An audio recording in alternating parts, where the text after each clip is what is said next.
All right, let's start it up. We are back with more Deceive Inc. Not a game, but we're doing a gadget tier list here today. I realized that season 4 was coming next, no date, but we haven't done a lot of tier lists for season 3, so we might be trying to catch up on those this week. And we're starting with gadgets because I think it's been a while since I did this one, and I have some thoughts to share. But let's start with everyone's favorite part: me putting my opinions in context. So, obviously, as I said, these are going to be my opinions. You know, there's no factual basis for these. This is just my thoughts.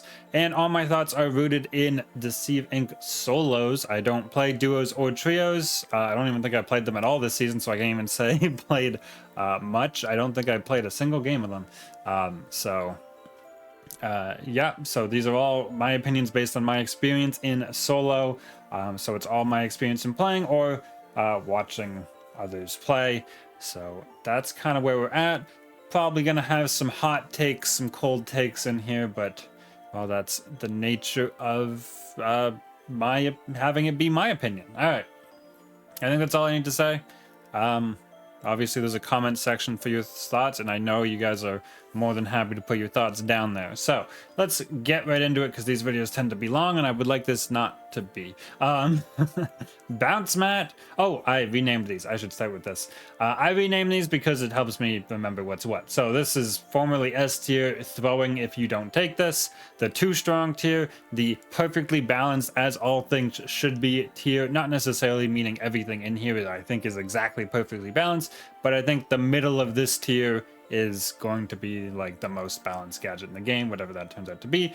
The niche use ones, and the drowning tier down at the bottom. So yeah, that's kind of my thoughts on what I'll be trying to grade these on, rather than just a generic scale. And with that said, let's start with Bounce Mat. Bounce Mat is an easy too strong tier. All the maps are made with Bounce Mat in mind. You can go up a floor super easily. The amount of mobility options this gives you is incredibly powerful. I don't think there's been any changes to Bounce Pad since the last one, and I don't think we've moved it, so it stays right there. I think it's really close to the throwing if you don't take this tier, especially like if you're playing Diamond Spire, it's probably throwing if you don't take this.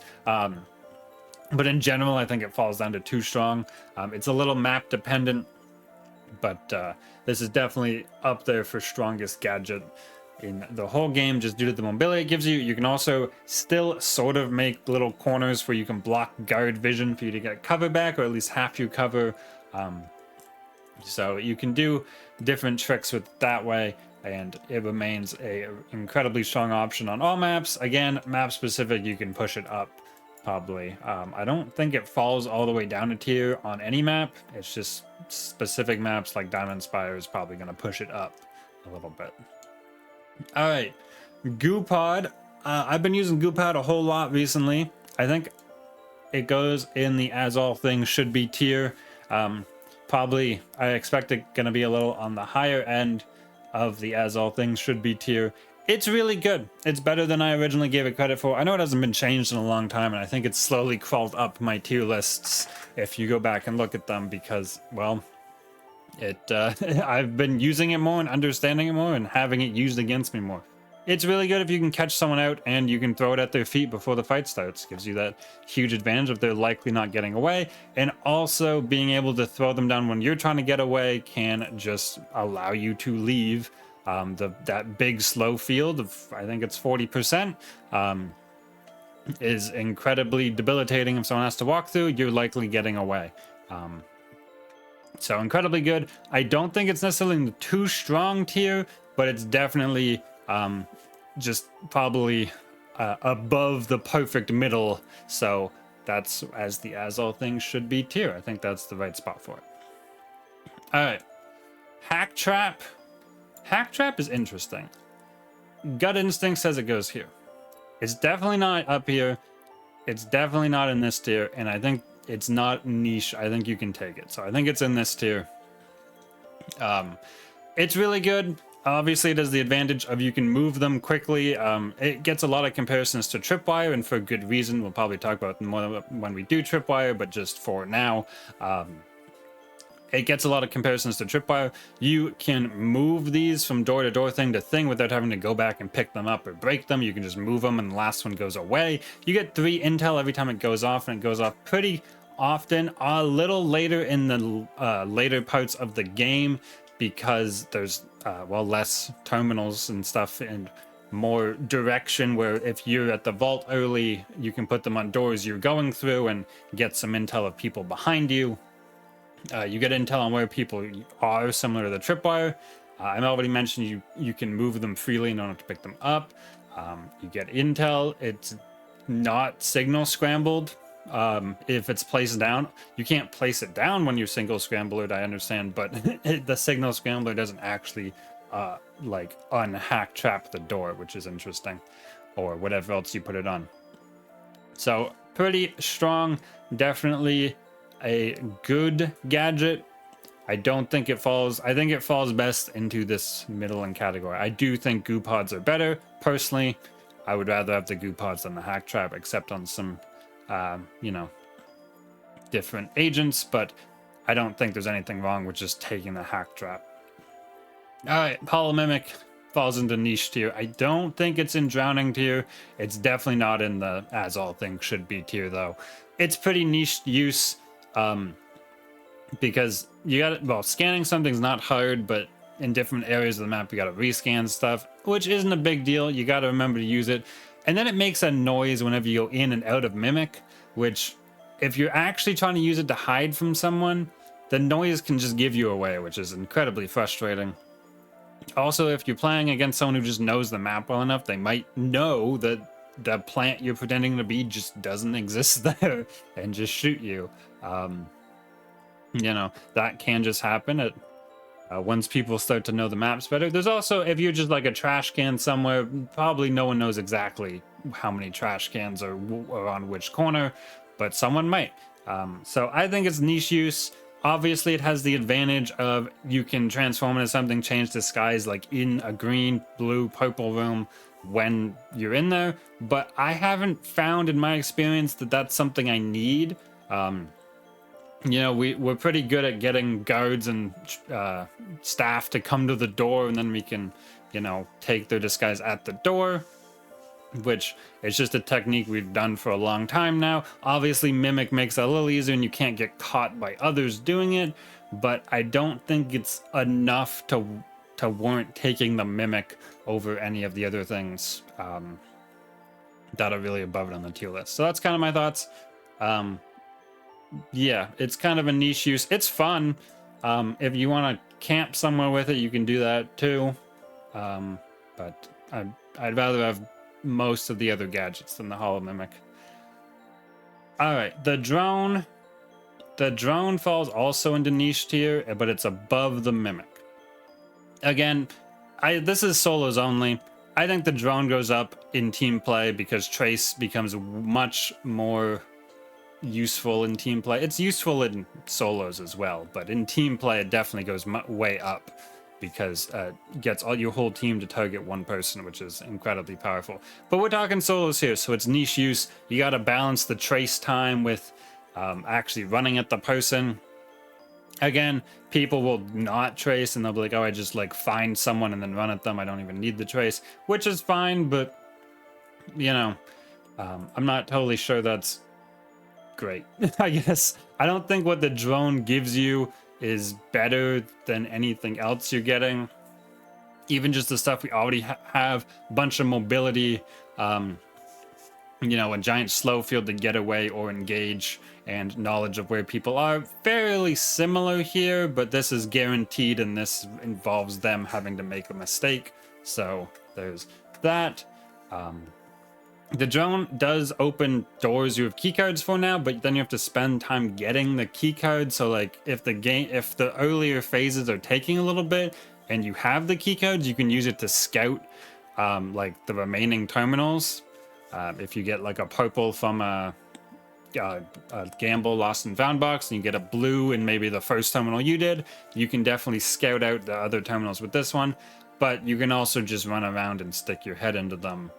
And yeah, I think what it does just isn't good enough in the games. Also, those rounds aren't usually that short currently. They're usually pretty quick, so not a lot of time to spend in drone. Where drone does shine, I will give it credit for this, is actually in phase 3.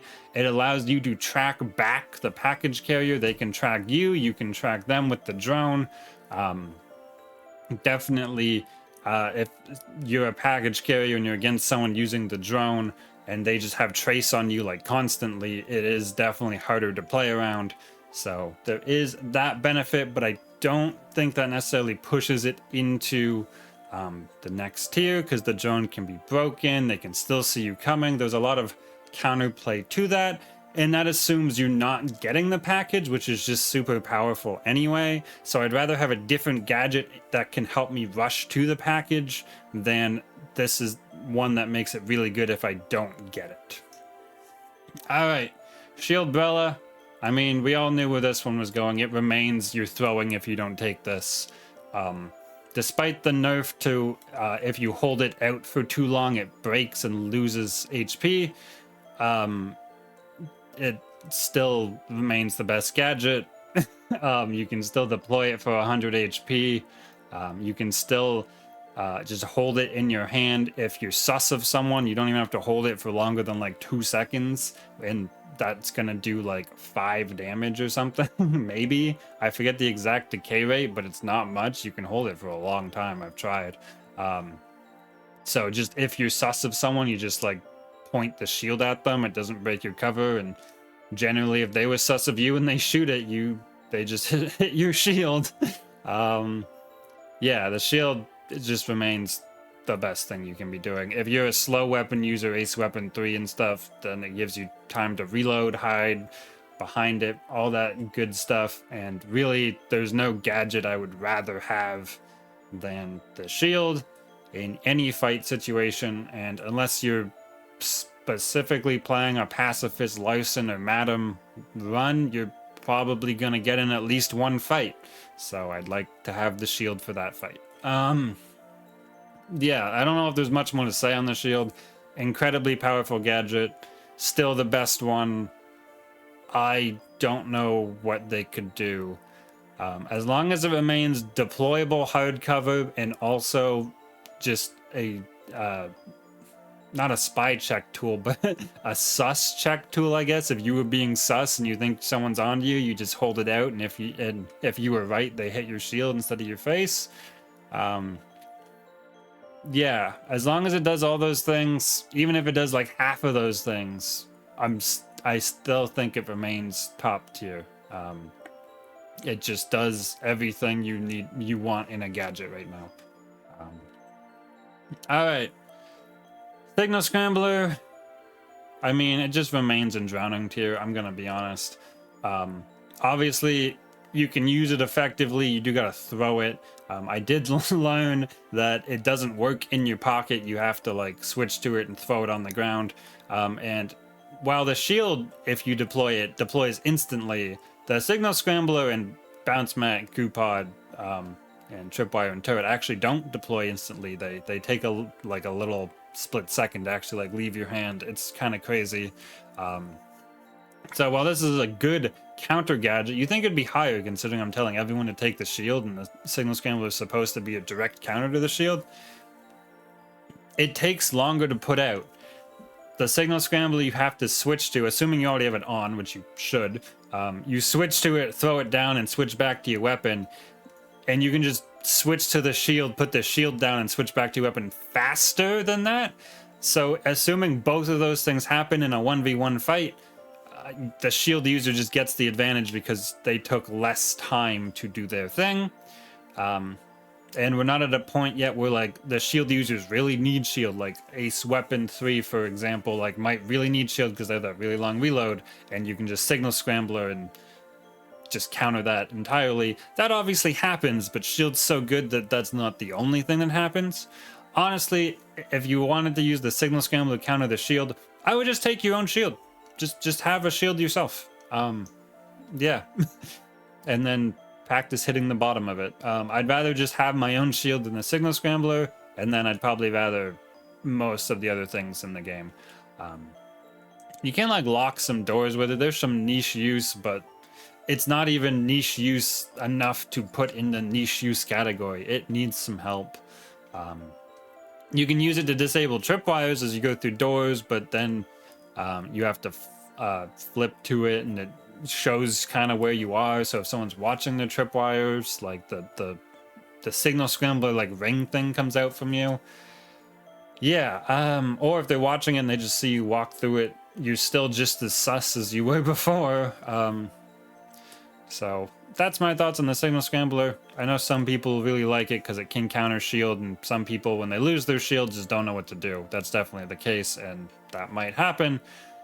But I think for the most part, if I wanted to counter shield, I would just have my own shield. And you could have both, right? You can definitely have both, but I'd still rather have like bounce match shield than signal scrambler shield. All right, Spyglass. Spyglass, I mean, always is a special place in my heart. It hits the too strong category. It's not better than bounce map, but it's definitely really good. I do think it's a bit of a trap though. I think you got to be a little, I don't want to say better, but more mindful with it than you would expect, because it can incidentally cause that wobble, that wiggle we talk about when we're talking about how to find players. Since you're zoomed in while using it, all your movements are a little more exaggerated than before. So I think if you use Spyglass well, it's definitely a too strong gadget. If you don't use it well, it probably falls to niche tier, because you have to stop moving and to get intel, which is definitely useful, especially in phase 3 when you have the package and you just need to get intel. You know there's no one around, you can just sprint and get intel at the same time. Excellent gadget for that. But in the early phases, when you're trying to open doors perfectly to look like an NPC, you're trying to maintain your NPC walking while getting intel, these are all things you got to do with the Spyglass without making mistakes, and it does make making those mistakes easier and more obvious, in my opinion. So I think it's an incredibly strong gadget, but I do think it's, it does what it does. It does it well. I've been using the Goo Pods recently because I like being able to escape fights, but I do think this is an incredibly strong gadget still. All right, Tripwire is just worse than HackTrap right now. I don't think they're niche. I think these are about equal, with this one being worse. We'd kind of talked about it when we did HackTrap, but Tripwire, you can use the block doorways is the most common use. You could maybe do some other stuff with it, but not really. Where HackTrap, you can hit intel with it, so if they hack that, if they sneak in behind someone to get through the door you have HackTrap, but you HackTrap with the big number 3 intel, they're probably going to pick that one up, right? Well, if you tripwire the door and you're not watching it, like you tripwire the blue room and you go into the purple room, they can jump that tripwire and you may not notice, and then you still won't know. It doesn't really defend you as well. Obviously, there's great tripwire spots where you can put them where they're like nearly invisible and really difficult to avoid. Again, it has synergies with like Hans. We see a lot. I do that a lot in videos, so there's definitely that. So they can be good. Like on Hans, I'd rather tripwire than HackTrap, just because if they do hit, I get that trace on them, but I also get the like slow effect, so I can get there if I'm not right there. But for the most part, I think they're just worse than HackTrap. I'd rather have HackTrap, because if I have to move the area, like I want to move my tripwires away, I have to break them all and then wait for them to come back. Where HackTrap, I can just move freely. So that's kind of my thoughts. They also get hit by the Scrambler, and these ones don't, which again, not a huge deal because not a lot of people use this because it's not all that great. But it is another like counter to this that doesn't exist for this one. All right. The turret is either top of niche use or bottom of as all things should be tier. I think it's probably here. I think it does need either, no matter where I put it, it needs a little love. It's pretty close, and you can, you know what? as I'm thinking about it, it's niche, right? You can do some pretty cool things with it. We've done the Chavez, you make the turret immortal while you're immortal. Larson, expertise 2, you're again immortal while it's shooting. And you know, you can just sort of set up to guard a room, even if you're not necessarily camping that room, but just throwing it down as something that a second thing they have to deal with is pretty strong, but it is pretty niche, right? It doesn't do a ton of damage. The damage is not bad. It could probably stand to do a little more, but the setup time is definitely noticeable. Even though it did get, I think, buffed from the last time we did turret. Maybe not. We might have done our last tier list after that turret buff. They did make it faster to set up, but it still does take a little bit. And then the damage it's doing, I don't think is often enough to matter in my attempts to use it well recently. So yeah, it falls into niche tier, better than drone. It's close though. This is honestly the closest one to the next tier. And that's it. That's our gadget tier list. Well, I don't know why I would be surprised, but hopefully no one's surprised by my thoughts on this if you've been around the channel a lot. There's none I want to move. I think I keep pushing Goo Pods up, but I stand behind it. Yep, I think that's it. That's our tier list for Post Jatimania pre-season 4. And well, we'll see your comments on your comments on my thoughts. Yeah, that's actually accurate.